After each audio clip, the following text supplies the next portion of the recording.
नमस्कार मित्रों। जब महाभारत में धृतराष्ट्र को श्री कृष्ण ने दी दिव्य दृष्टि।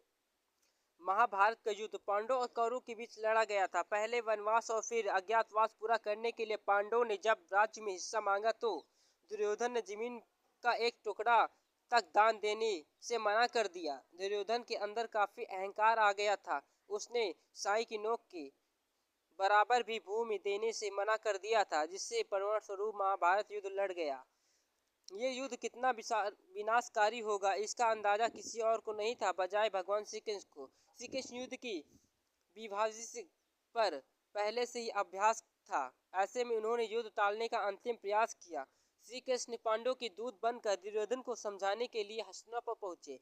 वहां उन्होंने दुर्योधन को बहुत समझाया कि पांडवों को 5 गांव की देकर संधि कर ले, परंतु हठ धर्मी दुर्योधन ने उनकी सब बातें स्वीकार कर दी। इतना तक तो ठीक था, लेकिन दुर्योधन अहंकार में इतना चूर था कि उसने श्री कृष्ण को पकड़कर कारागार में डालने का निश्चय कर लिया। दुर्योधन की ये बात जानकर श्री कृष्ण ने अपना विराट स्वरूप प्रकट किया। उन्होंने दुर्योधन से कहा, हे मूर्ख दुर्योधन, तू मुझे अकेला मार रहा है, इसलिए मेरा तिरस्कार कर रहा है। तू मुझे पकड़ना चाहता है, ये तेरा अज्ञान है। अब मैं तुझे अपना वास्तविक स्वरूप दिखाता हूँ।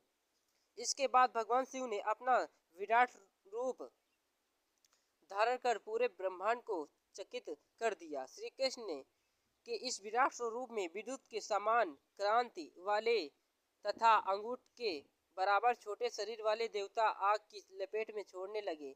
उसके लपेट में ब्रह्मा और वृक्ष स्थल में रुद्र देव विद्यमान थे।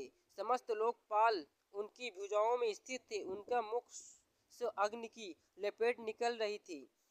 इत्यादि सिंध वसु अग्नि कुमार इंद्र सहित मरुद विष्णुदेव यक्ष गर्वर्धन नाग और राक्षस भी उनके विभिन्न अंगों में प्रकट हो गए। उनकी दोनों भुजाओं से बलराम और अर्जुन प्रकट हो गए। उनकी दाहिनी भुजा में अर्जुन और बाईं में हल बलराम विद्वान थे। भीमसेन युधिष्ठिर तथा नकुल सहदेव भगवान के पृष्ठभाग में स्थित थे। अगर आप हमारे चैनल पर नए हैं तो हमारे चैनल को सब्सक्राइब करें, कमेंट करें, लाइक करें, शेयर करें, बेल आइकन दबाना न भूलें।